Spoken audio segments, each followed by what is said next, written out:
In today's video, I'll be navigating red pill ideas from Myron Gaines. The average body count of a 25-year-old woman is between 20 to 25.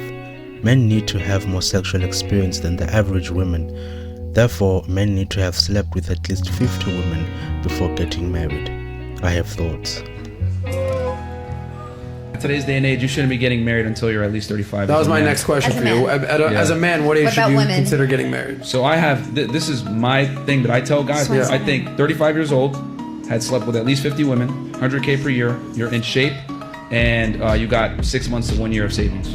All right, done. I got to get married. I've done all that. That's easy. Here's the Republic right there. So that is a recipe for a terrible marriage, by the way, guys. Waiting until you're 35 and have slept with 50 women, that is a terrible recipe for marriage by every available data point. It turns out that you are much better in terms of getting married if you get married younger, if you do not have a wide variety of sexual partners. For all women. About, being in shape and having money and all the rest. Like, you should try to do that, generally speaking. But this notion that you wait until you're 35, you've already made a bevy of mistakes that have shaped your character and made you much more rigid as a person. And that you should have had a basis of comparison in terms of sex of dozens and dozens and dozens of women. No, the data do not support this, and it's stupid. I say all the time. So, how many people agree with Ben Shapiro on this, by the way? Okay. How many people agree with myself and Myron on this? Okay. I wonder what the point of asking his audience who they agree with. They obviously spent money on tickets and went to the event because they agree with their messaging. What is interesting about what Adam just did, that Myron also does a lot on his show, is appeal to his audience as a proof of concept to validate and back up his points. Myron berates women on his show all the time about how their feelings, anecdotes, and opinions are not reflective of the general statistical facts of the real world. But when it suits him, he will turn to his audience, the men in the chat, a biased sample group, and use them to bolster his talking points and concepts. Yeah, I would say and here's the thing. Yeah. I know some people are going to say you're just making and coping, trying to find a way to have sex with a bunch of girls. So let me ask the ladies. That is exactly what I would say, and their incoherency and inconsistency of their arguments demonstrates it. I have heard from an experienced debater once who made the point that inconsistency is a sign of a failed argument. Apart from the points I mentioned about Myron's behavior in the show, I will list more as we continue with the reaction. But what he does next will demonstrate his desperation for trying to come up with a rebuttal to Ben. Sex with a bunch of girls. So let me ask the ladies a question. Average 25-year-old woman went to college in the United States. Okay? What do you think the average body count is? I'm not talking about you. I'm talking about your peers or women that you know, not you. Okay? On average, what do you think it is? We'll start right here and then work our way. On average, I think it's 25-year-old girl, went to college, has a job. It's in that 20 to 50 range, somewhere in that. I know. 20 to 50 bodies? Yeah. She said, what about you? I would say the same Because I just looked this stat up. 20 to 50? Yeah, I would say the same because the people I surrounded myself with. What about you? 25-year-old woman in 25-year-old America. girl in the United States. This could go based off your peers. You're saying 20 plus. You've been around. Yeah, You're saying 20 plus. 30 to 50. She said 30 to 50. I said 20 to 50. Wow, I gotta about hear you? these What do you answers. think? Go ahead. Well, from 3 to 10? 3 to 10? Okay, Yeah. that's fine. That's fine. No, I would say 10. 10? Okay. 3 to 10-ish, probably. 3 to 10, okay. 7? 7? Yeah, I'd say the average about 10. Ladies, one more time. This is not you. I'm talking about your peers, girls you know, a conglomerate of all the females in your life that you've come across or you've known. Yeah, I'm definitely not talking about myself. Okay. You said what? 3 to 10? Okay. Just say a number, guys. Yeah, this 35. 3 to 10 thing is 35. 35? 35. 25. I've never even heard a girl admit 20. Not one single woman I've ever met in my entire life. We know a girl under-exaggerate their numbers, though, right? 10 to 20, probably. Okay. I guess. Okay. Girls on the couch? Sadly, I know women that have had a body count of over 100. So That's the average, though, really?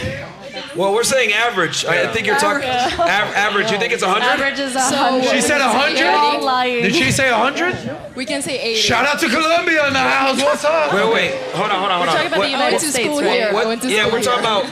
We're talking about the United States, not Colombia, where prostitution is very common. I went to school here. Yeah. I went to Tulane. 20? And I would say average ballpark 80. Damn. Okay. All right. Let's, I would say Everyone in this house is lying except with me. this. I would say All right, what about you? 20. What about you? How many you think the average woman? How many? About 20. 20. Cool. What about you? They're too religious. Average, I Yeah. would say it's safe to say 30. Okay. All right. Let's keep going. Who else? Yep. A What do you number think? that seems like normal is like probably 40. Okay. 30. Okay. Not me. Yeah. Remember, ladies, it's average. Oh, what about you? I wouldn't know what to say, but from the last time I went to school that I socialized with people my age, I would say maybe 20 Okay. is the average. Okay. Who else? Is there anybody else left? Yeah, so many people that I know have been in their 40s, so... Okay. Yeah, wow. Anybody else? Anybody else? 21. 21. All right. I'm gonna say 23. Yeah. Okay. 24. 24. Okay. Maybe like in their 20s. In their 20s. Okay. 3 to 10s. 3 to 10. Okay. 5 to 20. 20. Okay. I would have to say about 30. Okay. Now, with a show of hands, ladies, right? Okay. So it seems to me from all of your different answers, let's go ahead and peg it around 20, right? Would it be fair to say 20 to 25 here? way. From everybody's answers, if I'm going to go ahead and average it out. So, What's happening here is very fascinating and demonstrative of the weakness of Myron's ideas. He constantly rejects women's anecdotes when they run contrary to his and the Red Pill's narrative, but will prompt them here in this hostile environment to give their anecdotal answers or at least guesstimation to his question. He often makes the arguments on his show that men won't be in a relationship or marry a woman who has a high body count, who has or does explicit content online, and etc. The women would often attempt at a rebuttal with their own anecdotes, arguing that he is wrong, but he would counter and say that he is speaking in generalities with statistical facts. I think the reason why he asked the women for their anecdotal answers and not just cite the stats himself is that he knew that the women there in that room would say what the audience, people in that venue, wanted them to say and wanted to hear. As I have said, those women were in a hostile environment. If any one of them disagreed with the narrative that Myron was promoting, she would be grilled with argumentation armed with sparse statistics. The audience as well would vocally respond negatively to incongruent sentiments to the Red Pill narrative. For example, the third woman who answered Myron's question and said 3 to 10, they all moaned at her because that answer is not part of their narrative, which is that all women, if not the vast majority, are promiscuous. But interestingly enough, she was correct. The 20 to 25 average that Myron got from the panel of women is statistically false and unfounded. The average body count for all women of any age demographic is in the single digits. Only 20% of women for all ages have a body count of 10 and above, which is a far cry from claiming that the average body count of 25-year-old women is anywhere near 20 to 25. Which then begs a couple of questions. Why did the panel of women say what they said? And why do the men want that narrative, which is statistically false, to be true? Why do they believe it while it's factually unfounded? Firstly, on the women's side, apart from what I said above about them trying to avoid backlash from the audience and saying what the room wants them to say, I think they were answering a different question. I read a book once called Thinking Fast and Slow by Daniel Kahneman, that when we are asked a difficult question, or at least when we try to simplify a question, we change it and make it a slightly different question, which is what I think the women did. I do not think they knew the answer to Myron's question, and at the same time, they did not want a negative reaction from the audience and embarrassment from being grilled by the hosts. The question which I think they answered is, what is the highest body count you have heard or know about from a person you know? At the same time, some of them were just guessing, throwing out random safe numbers that they thought would be accepted. On the men's side, for why they want this narrative to be true, I think has something to do with the attempted deflection by Myron at the beginning of his response about coping and seeking a reason for justifying male promiscuity.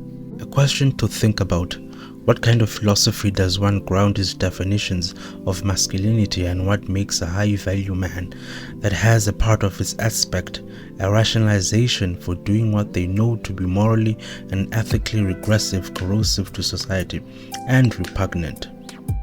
Go ahead and average it out. So let's say it's around 20-25. Let me ask you this. For a relationship to last, who has to be more sexually experienced in the relationship, the man or the woman? Man. Okay, raise the hands if you think the man needs to be more sexually experienced for the relationship to work. Raise the hands nice and high. Nice and high. I want to see what the thing is.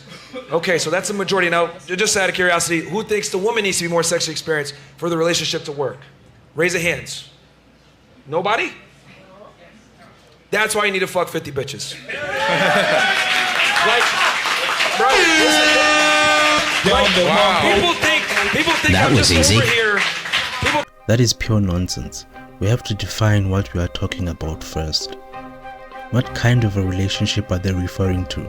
A long-term relationship or a friendship purposed for sexual activity only? Because the latter is the kind of relationship where your sexual experience and performance will determine the longevity and usefulness of the relationship. I think one of the reasons why the women answered the way they did is because they have a particular definition or defining aspect of dating and what a relationship is for that is recreational in nature. That results in the intention and priority of being in a relationship for enjoyment and satisfaction. Therefore, your partner's ability to perform their skills and experience in these recreational activities called dating and relationships become a major factor in determining your interest in them and the relationship.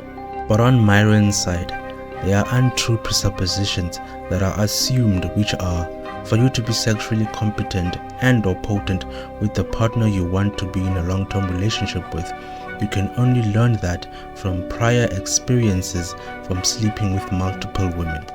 One thing I have heard from sexologists and promiscuous individuals is that women are different. What sexually works for one woman might not work for another. Therefore, you need to communicate and learn your partner in order to have better intimate experiences with one another, which the women on the panel would agree with. What physical laws state that you can only learn sexual competence from 50 different women, but prohibits you from doing so with one woman in 50 sessions, in light of the redundancy from the fact that women are different? What you have learned from your encounters with other women, you might not practice, but most importantly, it is the things that you will need and probably struggle to unlearn from your experiences that your long-term partner would find unpleasurable or incapable of satisfying. People think I'm just over here being a dickhead or being a misogynist, whatever. By their own answers, the average girl has a high body count. By their own accord, the man needs to be more sexually experienced. So it is what it is. But I'm telling you guys to acclimate to the current sexual marketplace. Right? But we care Can about I just men finish my being sentence good real in bed. fast? We're wrapping up. You need to acclimate to the current sexual marketplace, guys. By the way, if that wasn't a drop the mic mime, the phrase that comes to mind that best describes the philosophy that animates these ideas by Myron and the men who desperately want them to be true is monkey see, monkey do. What definition of masculinity or high value would be congruent with these ideas and the purported response by men to the current cultural landscape? Women are more promiscuous, so men need to acclimate to the current sexual marketplace, which is distorted, unregulated, corrosive, and toxic. What kind of value do they ascribe to their high-value man that consciously bolsters what they know to be distorted, corrosive, and toxic? What use is that value to everybody else, apart from the men who believe, practice, and aim to, as Rich Cooper likes to say, quote, enjoy the decline, close quote, of society, until somebody else that is not a masculine high-value man fixes society's problems astonishingly? I made the conclusion a long time ago that the principles, traditions, and values that animated those traditions that got Western civilization to where it is now are not what animates the red pill's philosophies today. Which again begs the question, what philosophy does the red pill ground their definition of a high-value man and being masculine that is not self-centered, Machiavellian and heathenistic if they purport not to be?